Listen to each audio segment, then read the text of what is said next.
Okay, so what I wanted to do today is I wanted to make a video talking all about oracle cards. So I'm going to be using the Oracle of the Seven Energies deck just to show you an example. So when selecting an oracle deck, so first of all, what is an oracle? It's basically a message from the divine, from spirit, from like from higher power. So that's what that is, and then it comes in the form of cards. So when selecting it, you want to do a deck that you're drawn to, something that you're interested in, more than just how pretty the artwork is, but more just, maybe, trying the cards, maybe online or on an app. First, just kind of to get a general sense like, okay, this is good for me. You already know the cards, and maybe some meanings for them before you got the deck. So that was the case for this one, and I don't have any guilt about it because I already know. Because had that not been the case, I would not have this in my hands.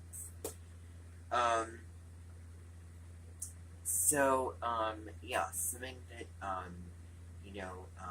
calls to you in a way, something that will, you think that will be beneficial to you. Now, when you get it, it comes in a box form. So what you're going to do, opening up the box, this one has a little phrase inside of it. Co-create your most beautiful and meaningful growths in real life transformations and manifestations. So, and that's very, very generally right.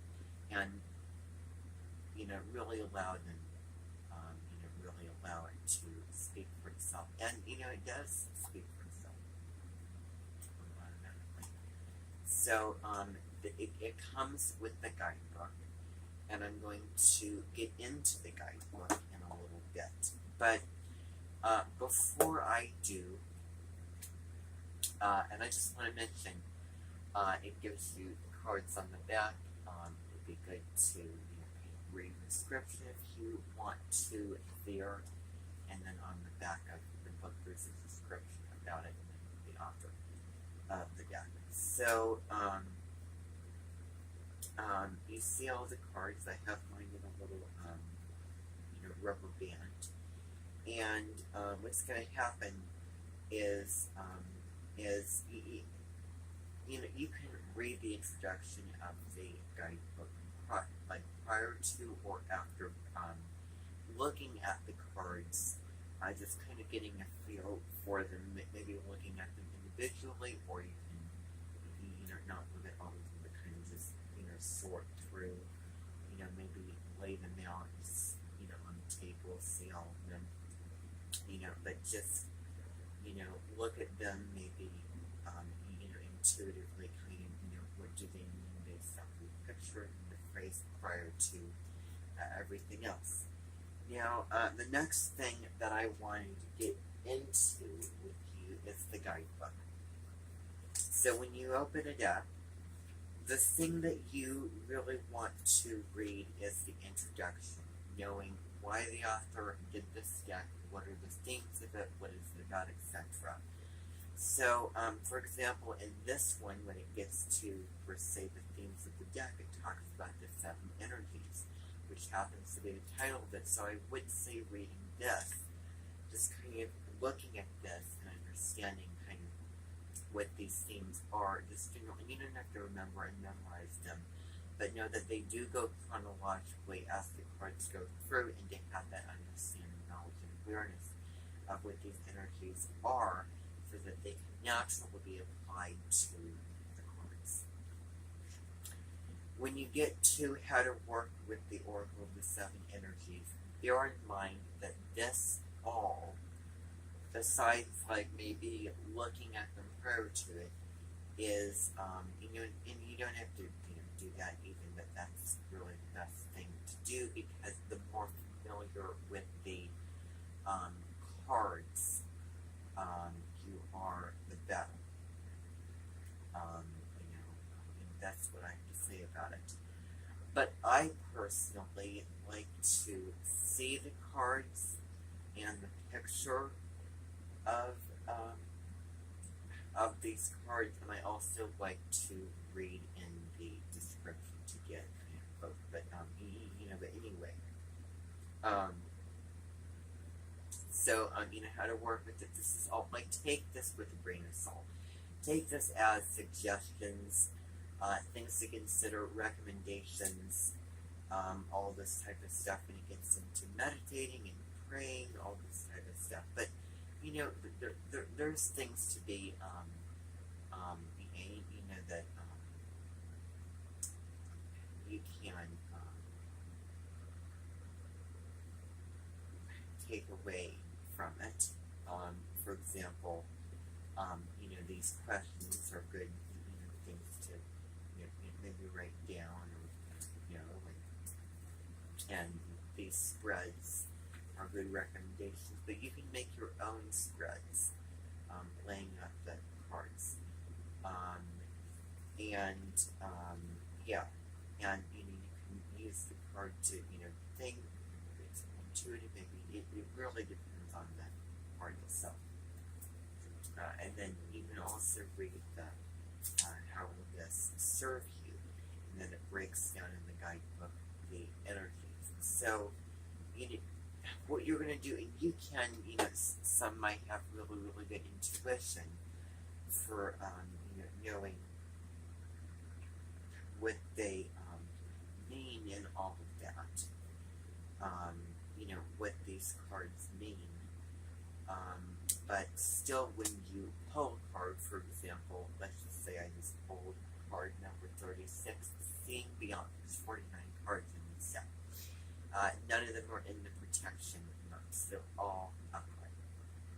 So I would look at it first and see, like, okay, what does this imply? Then I would look in the book to, find the card, the number for it, and then you would just read about it. And maybe sit, think about it, how to place through life. And I know that I will really see these cards and understand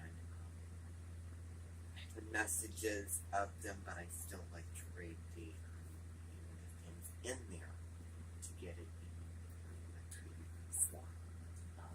That's just me personally, and I just don't like that indecisiveness about it. So,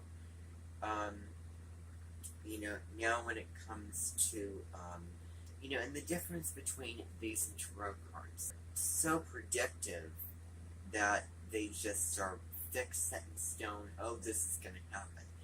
These are more prescriptive. These are kind of, giving you, like, this is what, you should be, mindful of or consider doing, intuitively, whatever, for your highest good. So this is what these are. And these are somewhat predictive, aligning with, your intuition.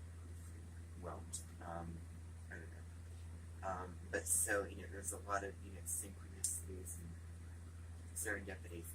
And I know that I'm going to stop watching Paul Yard read, just because giving me perspective on it, I want to view these in a different way and really speak for themselves. So, don't take these too seriously, and just kind of see, what you want to do at certain times, and whenever you do would be fine.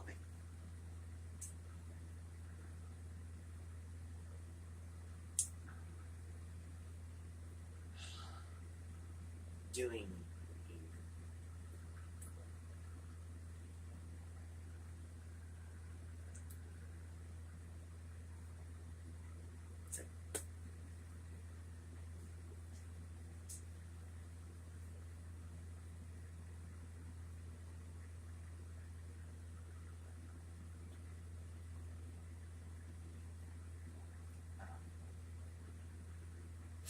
okay, so the next thing is shuffling. So when you're shuffling this, then there's many ways to do that. There's like some fancy purple shuffle. You can shuffle the laying out, like cut it and lay it out in stacks of 10 or however, and pull a card from that. But I usually just do the hand shuffle like this and then pull the card, that's on the top and, see what it comes out to be. So this is, if it ends up upside down, then you can, just flip it over because there is not any upside down protection cards in this deck.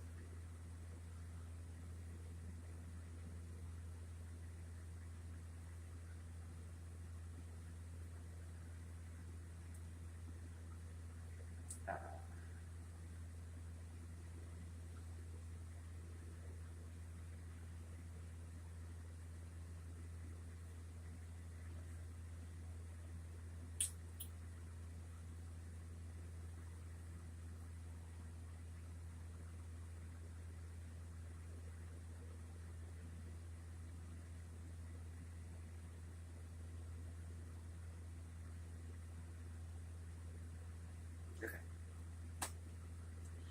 So, yeah, so that is that, and then the jumper cards you can pull out or, put back on, whatever you choose to do, and it doesn't matter if you pull from the bottom, middle, or top. I just usually pull from the top. You can see why this is so important to have physical cards. And I believe that is on. So I'm going to leave back in here.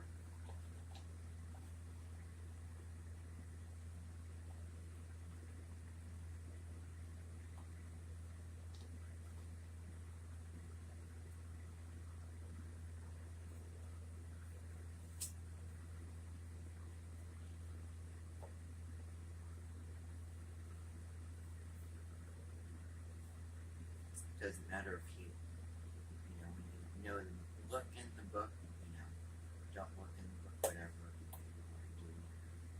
Feel comfortable with it a certain time. So, thanks for watching.